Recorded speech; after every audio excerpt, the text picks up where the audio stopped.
أما بعد فأعوذ بالله من الشيطان الرجيم بسم الله الرحمن الرحيم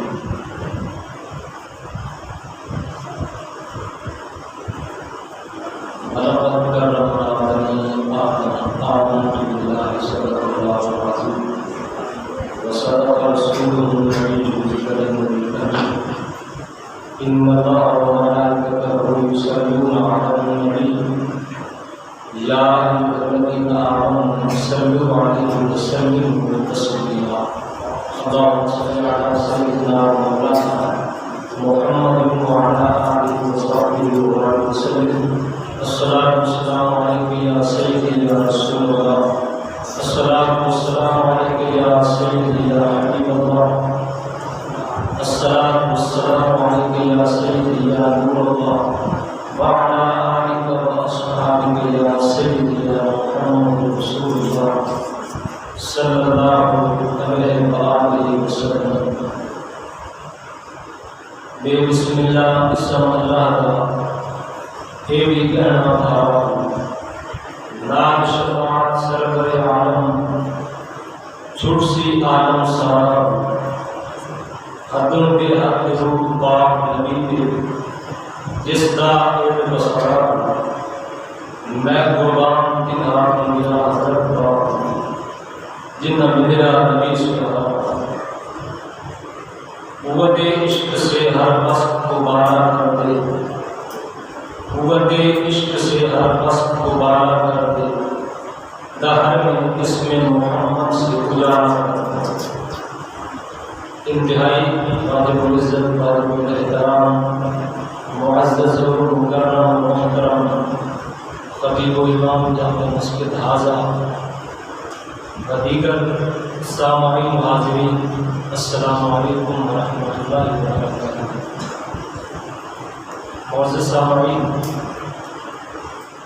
بندہ نچیز کا تعلق دربار عالیہ دربار حضور سلطان العارفین حضرت صفی سلطان باہو رحمۃ اللہ علیہ آپ کے آستانِ عالیہ سے چلائی جانے والی اصلاحی جماعت عالم تنظیم العارفین کے ساتھ ہے۔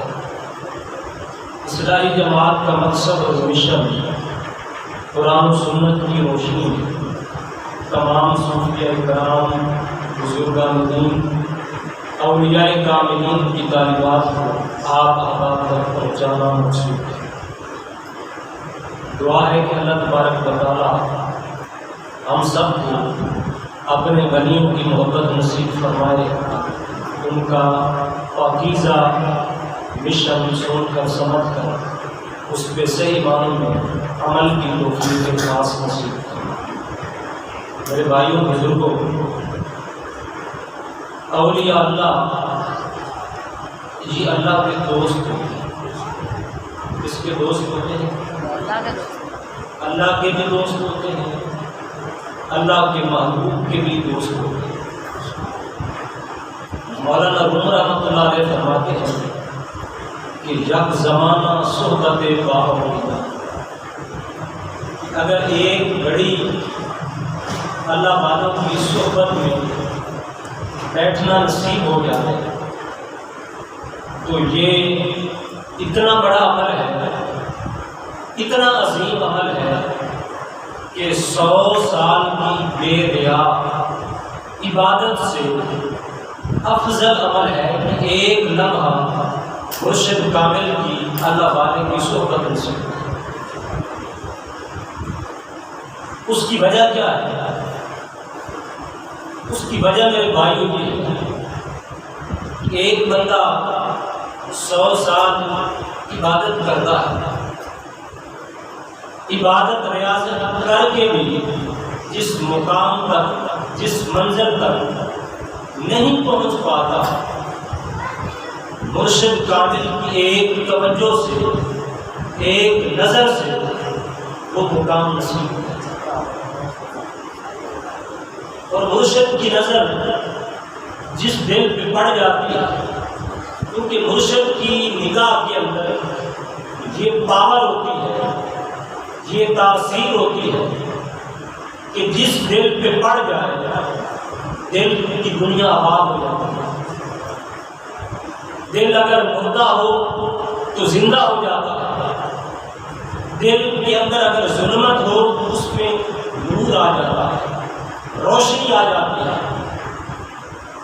جب دل میں روشنی آتی ہے، نور آتا ہے، تو پھر دل کے اوپر جو زنگ ہے دنیا کا، نفس کا، شیطان کا، وہ زنگ اترتا ہے۔ جب دل سے زنگ اترتا ہے، دنیا کی محبت کا خاتمہ ہوتا ہے، دل صاف ہوتا ہے، تو پھر بندے اور مولا کے درمیان جو پردے ہیں، جو حجاب ہیں، وہ اٹھ جاتے ہیں۔ امتی اور نبی کے درمیان جو پردے ہوتے ہیں، جو حجابات ہوتے ہیں، وہ ہٹ جاتے ہیں، وہ حجابات اٹھ جاتے ہیں، اور بندہ اس قابل ہو جاتا ہے، اس اہل ہو جاتا ہے کہ بندے کو اپنے دل سے مولا کی جلوے کی نصیب ہوتی ہے اور ذات مصطفیٰ کی جلوے کی نصیب ہوتی ہے۔ لیکن یہ سب کچھ ممکن تب ہوتا ہے جب بندے کا جو دل ہے اس کو پاکیزگی نصیب ہوتی ہے، یہ صاف ہونا ہے، روشن ہو جائے۔ جب تک دل پاک نہیں ہوتا تب تک بات نہیں ہوتی۔ حدیث پاک پہ آتا ہے، آقا علیہ الصلوۃ والسلام نے فرمایا ان فی الجسد مضغۃ فاذا صلحت صلح الجسد كله واذا فسدت فسد الجسد كله الا وهي القلب۔ جو فرماتے ہیں کہ بے شک انسان کے جسم کے اندر گوشت کا ایک ٹکڑا ہے، گوشت کا ایک ٹکڑا ہے۔ آقا علیہ الصلوۃ والسلام نے فرمایا کہ جس بندے نے اپنے اس ٹکڑے کی اصلاح کر لی، اس کا سارا بدن اصلاح یافتہ ہوگا، اور جس کے اس ٹکڑے میں خرابی ہے، فساد ہے، اس کے پورے وجود میں فساد ہے۔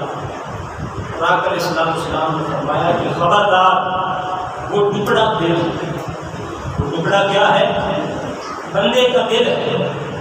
جس کا دل ٹھیک ہو جاتا ہے، دل چمک جاتا ہے، حضور نے فرمایا کہ میں گارنٹی دیتا ہوں، سند دیتا ہوں کہ جس کا دل ٹھیک ہے اس کا سارا بدن ٹھیک ہے، اور جس کے دل میں خرابی ہے، دل میں فساد ہے، وہ کبھی بھی اصلاح یافتہ نہیں ہو سکتا۔ پہلے جتنا علم پڑھ لے، جتنا کچھ کر لے، اگر اس کا دل کالا ہے تو وہ کبھی بھی اصلاح یافتہ نہیں ہو سکتا۔ اور اللہ کو کیا چیز پسند ہے؟ اللہ کے حبیب کو کیا چیز پسند ہے؟ اللہ کو بھی دل کی صفائی پسند ہے، دل کی خوبصورتی پسند ہے۔ آقا علیہ الصلوۃ والسلام کو بھی دل کا حسن، دل کی خوبصورتی پسند ہے۔ بلکہ حدیث پاک میں آتا ہے، آقا علیہ الصلوۃ والسلام نے فرمایا ان اللہ لا ينظر الى صورکم ولا الى اعمالکم بل ينظر فی قلوبکم ونیاتکم۔ حضور فرماتے ہیں کہ اللہ تعالیٰ تمہاری صورتوں کو نہیں دیکھتا، تمہاری شکلیں نہیں دیکھتا کہ تمہاری شکل کتنی خوبصورت ہے، اور نہ تمہارے اعمال دیکھتا ہے، بلکہ اللہ تعالیٰ کی نگاہ کس چیز پہ؟ حضور فرماتے ہیں کہ اللہ تعالیٰ کو ہر وقت تمہارے دل کا معائنہ کر رہا، دل کی طرف دیکھ رہا کہ تمہارا دل کتنا خوبصورت ہے۔ جب دل خوبصورت ہوتا ہے، دل صفائی پکڑتا ہے، دل میں حسن پیدا ہوتا ہے، دل کے اندر نورانیت پیدا ہوتی ہے، تو اللہ تعالیٰ کو یہ چیز پسند ہے۔ اور یہ بخاری شریف کی پہلی حدیث ہے، انما الاعمال بالنیات۔ اعمال کا دار و مدار نیتوں پر ہے، تو نیت کا تعلق دماغ کے ساتھ نہیں ہے، بلکہ نیت کا تعلق بندے کے دل کے ساتھ۔ تو جب دل پاک ہوتا ہے، دل روشن ہوتا ہے، تو نیت بھی پاک ہوتی ہے۔ جب نیت پاک ہو پھر بندہ جو عمل بھی کرتا ہے اللہ کی ہاں کو مقبول۔ میرے بھائیوں اور بزرگوں، آج وقت کی ضرورت ہے۔ بظاہر تو آپ جس کو بھی دیکھیں آپ کو وہ بندہ ٹھیک نظر آتا ہے، کیونکہ ہماری نظر ظاہر ہے، مگر جو کائنات کا مالک ہے اس کی نگاہ ہمارے دل میں۔ جو اللہ کا حبیب ہے اس کی نگاہ بھی ہمارے لیے ہوتی ہے۔ اللہ تعالیٰ دل کی خوبصورتی کو پسند فرماتا ہے، دل کے حسن کو پسند کرتا ہے۔ اللہ تعالیٰ کو ان چیزوں سے کوئی غرض نہیں کہ ایک بندہ بظاہر اس کی خوبصورتی نہیں ہے، رنگ کا اگر کالا ہے تو اللہ تعالیٰ کو اس چیز سے کوئی غرض نہیں۔ اللہ دل دیکھتا ہے، اس کا دل کتنا خوبصورت ہے۔ اور اگر دل خوبصورت ہو، آپ سیدنا بلال حبشی کو دیکھیں، حضور کے عاشق، حضور کے غلام، بظاہر رنگ کالا ہے مگر دل کتنا خوبصورت ہے، دل کتنا پاک تھا کہ آقا علیہ الصلوۃ والسلام نے سیدنا بلال حبشی کو حکم دیا، اے بلال کعبے کی چھت پہ چڑھ جاؤ اور اذان پڑھو۔ کہاں پہ چڑھ کے اذان پڑھو؟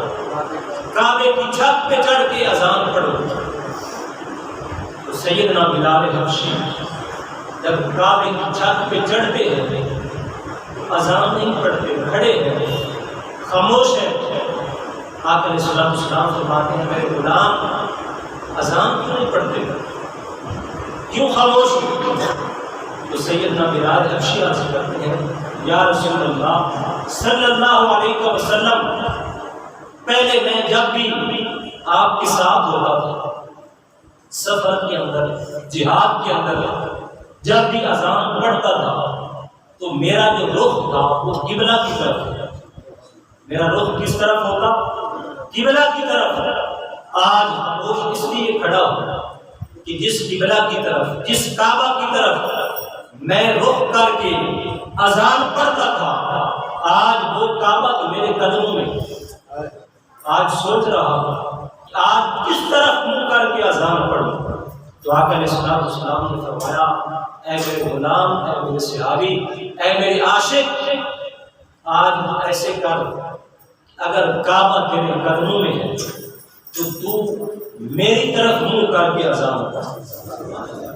یہ کعبہ جو ہے، یہ ساری کائنات اس طرف رخ کر کے اذان دیتی ہے، نماز پڑھتی ہے، مگر یہ کعبہ، اس کعبے کا بھی ایک کعبہ ہے، اس کعبے کا بھی ایک کعبہ ہے، اور اس کعبے کا کعبہ کیا ہے؟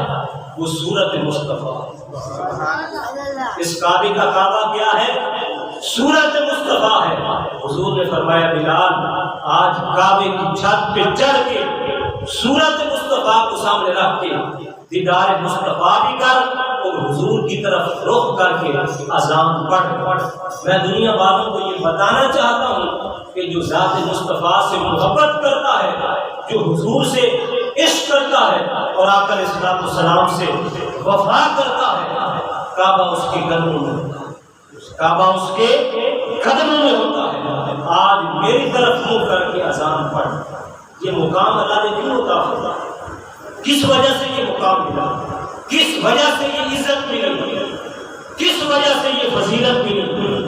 وجہ یہ تھی کہ ان کے دلوں میں محبت مصطفیٰ، عشق مصطفیٰ تھا، اور ان کے جو دل تھے وہ چمک رہے تھے محبت مصطفیٰ میں، عشق مصطفیٰ میں۔ اس قدر پاک تھے، روشن تھے، طیب و طاہر تھے کہ اللہ رب العزت نے دل کی خوبصورتی کی وجہ سے ان کو یہ مقام دیا۔ اور آج ذرا ہم غور کریں کہ ہمارا دل کتنا خوبصورت ہے، کتنا چمک رہا ہے۔ اگر تو دل چمک رہا ہے تو یاد رکھیں، جس بندے کا دل چمکتا ہے اس کی نشانی کیا ہوتی ہے، اس کی علامت کیا ہوتی ہے؟ میرے بھائیوں بزرگوں، جس بندے کا دل ذکر الہی سے، مرشد کامل کی نگاہ سے چمک جاتا ہے، روشن ہو جاتا ہے، ایسا بندہ جب اپنے دل کی طرف جہاں کے دیکھتا ہے اسے کیا نظر آتا ہے؟ بڑی توجہ طلب ہے، اس کو کیا نظر آتا ہے؟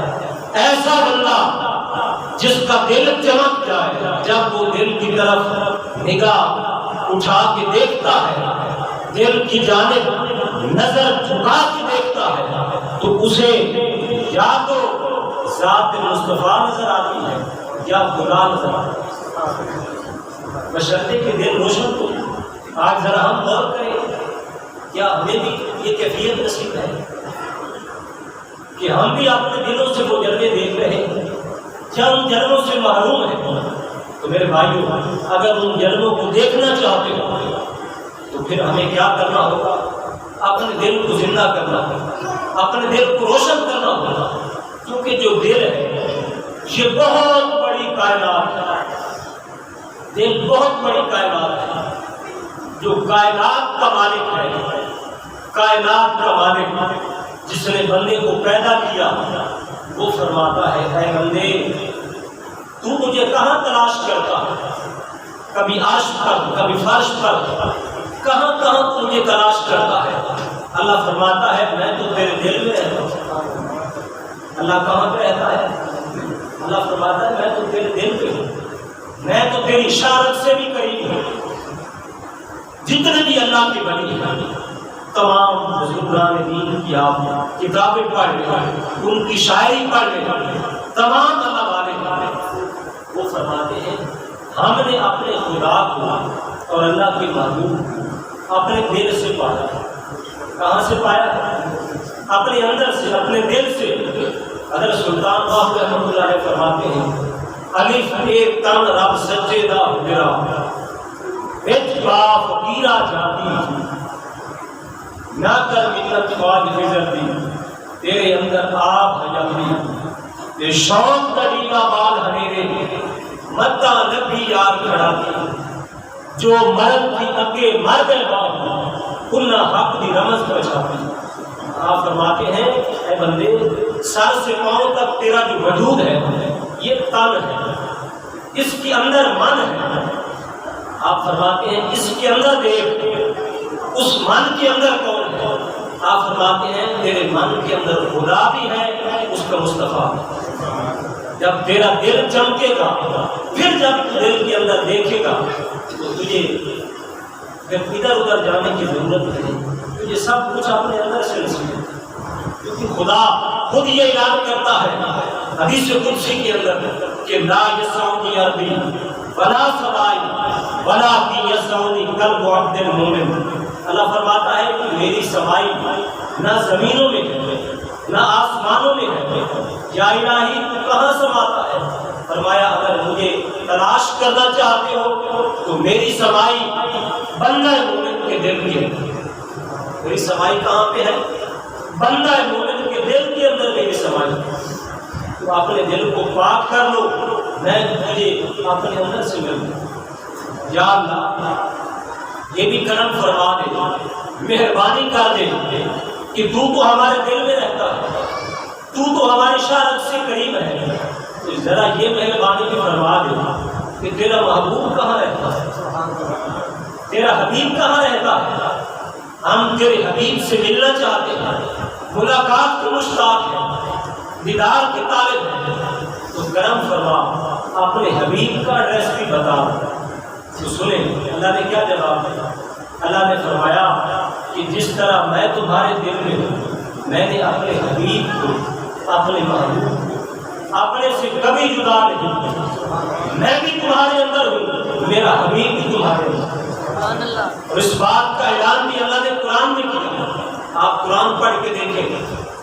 اللہ فرماتا ہے کہ لوگوں وَاعْلَمُوا أَنَّ فِيكُمْ رَسُولَ اللَّهِ، اے لوگوں جان لو میرا محبوب بھی تمہارے اندر موجود ہے۔ میرا حبیب کہاں موجود ہے؟ تمہارے اندر موجود ہے، تمہارے دل میں ہے۔ پھر فرمایا بات یہاں تک نہیں بلکہ فرمایا النبی اولا بالمؤمنین من انفسہم، اے لوگوں میرا محبوب تمہاری جان سے بھی قریب ہے۔ کہاں پہ موجود ہے؟ تمہاری جان سے بھی قریب ہے، تمہارے دل میں ہے۔ میرا محبوب بھی تمہارے دل میں ہے، میں بھی تمہارے اندر ہے۔ خدا بھی دل میں ہے، اس کا مصطفیٰ بھی دل میں ہے۔ تو ہم کتنے خوش نصیب ہیں، خدا بھی ہمارے اندر ہے، اس کا مصطفیٰ بھی ہمارے اندر ہے، اگر ہم اندر کی طرف توجہ نہیں کرتے۔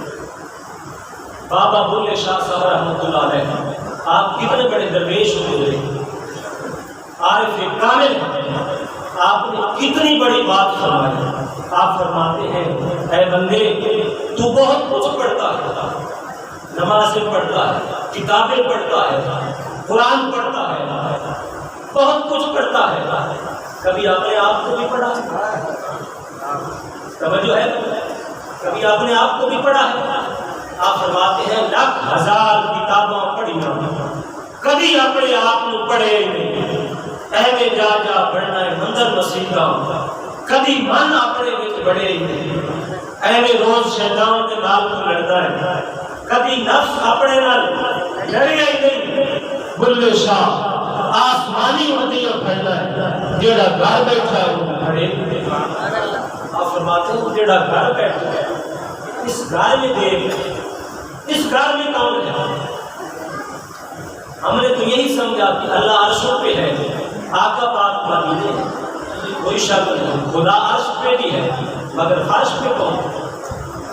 محبوب پاک مدینے پاک کے اندر، مدینے پاک کے اندر بھی اپنے روضہ پاک میں جلوہ افروز ہے، مگر اللہ والے فرماتے ہیں کہ جو محبوب مدینے میں رہتے ہیں، اگر ہمارا سینہ مدینہ بن جائے، توجہ ہے بھائی؟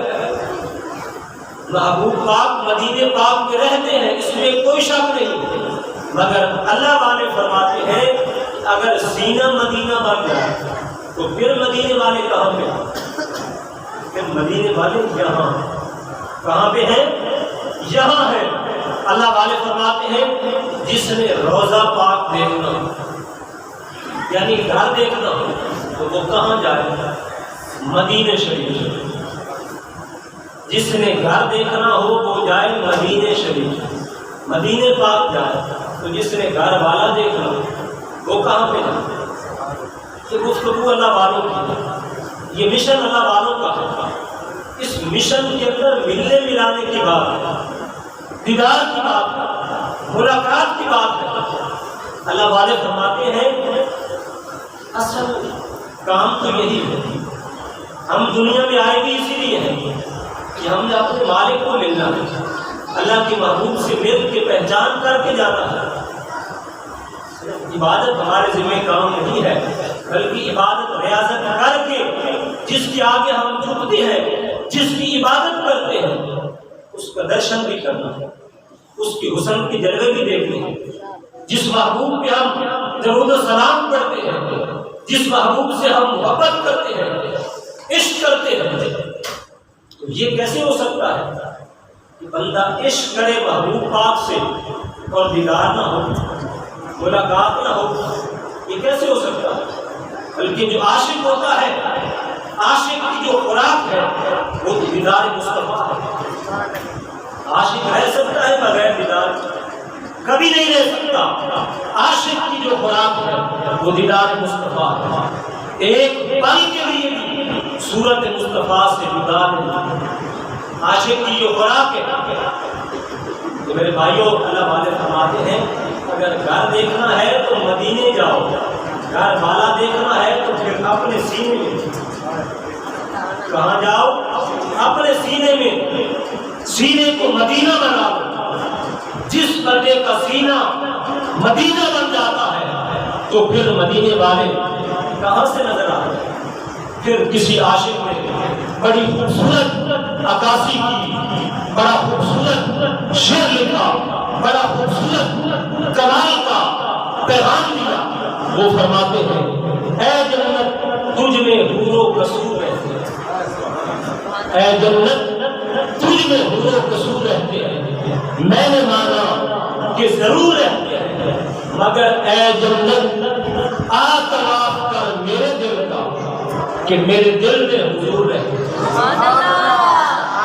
میرے دل میں حضور رہتے ہیں۔ دل ٹھکانا میرے حضور کا ہے، آنا جانا میرے حضور کا ہے۔ ایک ہی پل میں ہزاروں عالم میں آنا جانا میرے حضور۔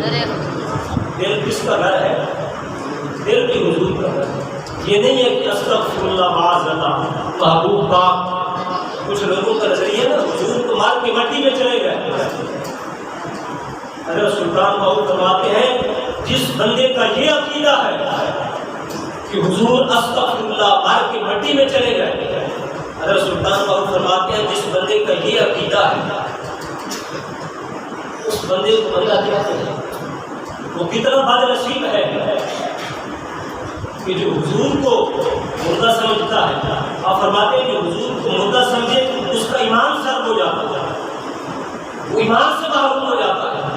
آپ فرماتے ہیں بندے تیرا کیسا عقیدہ ہے, تیرا کیسا عقیدہ ہے کہ اللہ تعالیٰ کا جو دشمن ہے وہ شیطان ہے. کیوں بھائی, شیطان اللہ کا دوست ہے یا دشمن ہے؟ دشمن ہے. عقیدے کے حوالے سے ایک دو باتیں سماعت کر لیں, بڑی توجہ طلب ہے, سمجھنے والی ہے. اللہ کا دشمن شیطان ہے. شیطان کے بارے میں ہمارا عقیدہ کیا ہے کہ شیطان ہر جگہ پہ موجود ہے, بلکہ حدیث پاک میں تو آتا ہے کہ شیطان بندے کے وجود میں ایسے چلتا ہے جیسے خون چلتا ہے, جیسے بلڈ چلتا ہے, ایسے ہی شیطان بندے کے وجود کے اندر چلتا ہے. اللہ والے فرماتے ہیں اے حضور پاک کو استغفر اللہ معاذ اللہ, مردہ سمجھنے والے ذرا غور کر کہ تو دشمن کو تو ہر جگہ پہ مانتا ہے, اپنے بلڈ میں مانتا ہے. شیطان تو اللہ کا دشمن ہے, اس کے پاس یہ پاور اور یہ اختیار ہے کہ وہ ہر جگہ پہ ہے, تیرے خون میں چلتا ہے. حضور علیہ السلام تو ہادی بن گیا ہے, وہ تو اللہ کے محبوب ہے, وہ تو اللہ کے حبیب ہے. اگر دشمن ہر جگہ پہ موجود ہے تو جو اللہ کا محبوب ہے وہ ہر جگہ پہ موجود ہے. دشمن کے بارے میں یہ عقیدہ کہ وہ ہر جگہ پہ ہے تو جو اللہ کا محبوب ہے اس کے بارے میں عقیدہ کیا ہے؟ کلمہ جب ہم پڑھتے ہیں تو کلمے میں کیا کہتے ہیں؟ لا الہ الا اللہ محمد رسول اللہ صلی اللہ علیہ وسلم. اس کا ترجمہ کیا کرتے ہیں کہ نہیں ہے کوئی معبود سوائے اللہ کے, اور محمد صلی اللہ علیہ وسلم اللہ کے رسول ہیں. اللہ کے رسول تھے یا اللہ کے رسول ہیں؟ بھائی کلمہ تو پڑھتے ہیں کہ آقا علیہ السلام اللہ کے رسول ہیں, کلمے میں تو مان رہے کہ اللہ کے رسول ہیں. کلمہ پڑھنے کے بعد بھی جو یہ کہے کہ حضور تمہارے کی مٹی میں چلے گئے, اس کا عقیدہ کیا ہے؟ وہ کیسا امتی ہے, وہ کیسا عاشق ہے, وہ کیسا حضور کا غلام ہے جو دشمن کو ہر جگہ تسلیم کرتا ہے, اللہ کے محبوب کو تسلیم نہیں کرتا. میرے بھائیوں بزرگوں, اللہ والے فرماتے ہیں ان کا نظریہ, ان کی سوچ یہ ہے کہ جس طرح اللہ کا دشمن اگر ہر جگہ پہ موجود ہو سکتا ہے تو اللہ کا حبیب بھی ہر جگہ پہ موجود ہے. یار دیکھو نا, مرنے کے بعد قبر میں کون ہے؟ مرنے کے بعد قبر میں کون آئیں گے؟ جب قبر میں پہنچیں گے تو قبر میں یہ سوال ہوگا ما كنت تقول فی ابی هذه الرجل, کہ یہ سامنے جو مرد بیٹھا ہے بتا اس کے بارے میں کہ دنیا میں کیا کہتا تھا, وہ مرد کون ہوگا؟ میرے بھائیوں بزرگوں, جو محبوب جس کو اللہ نے یہ پاور دی, اختیار دیا, قوت و طاقت دی کہ مرنے کے بعد سیل بند قبر ہے جہاں ہوا کا داخلہ بھی نہیں ہے, جو محبوب اتنا لاجواب, اتنا سخی, اتنا کریم ہے, اتنا مہربان ہے, اتنا لاجواب ہے کہ مرنے کے بعد جو محبوب قبر میں پہنچے اپنے غلاموں کو اپنا دیدار کرا سکے. اگر وہ محبوب چاہیں تو اس کھلی دنیا میں کیا محبوب پاک کے اوپر کوئی پابندی ہے؟ اس کا کوئی پابندی نہیں, بلکہ محبوب پاک جب چاہے جس عاشق کے گھر چاہے, جس عاشق کے لیے حضور کا ارادہ بن جائے تو حضور اس کے پاس پہنچ کے اس کو اپنا دیدار کرتا. حضور پاک کوئی پابند نہیں ہے کسی کی, بلکہ جس عاشق کے اوپر حضور کا دل آ جائے, حضور کا ارادہ بن جائے تو حضور اس کے گھر پہنچ. یقیناً آپ ہر عاشق کے گھر تشریف لاتے ہیں, یقین ہونا چاہیے، عقیدہ پختہ ہونا چاہیے کہ یقیناً آپ ہر عاشق کے گھر تشریف لاتے ہیں۔ میرے گھر میں بھی ہو جائے ذرا یا رسول اللہ، اس گھر سے مراد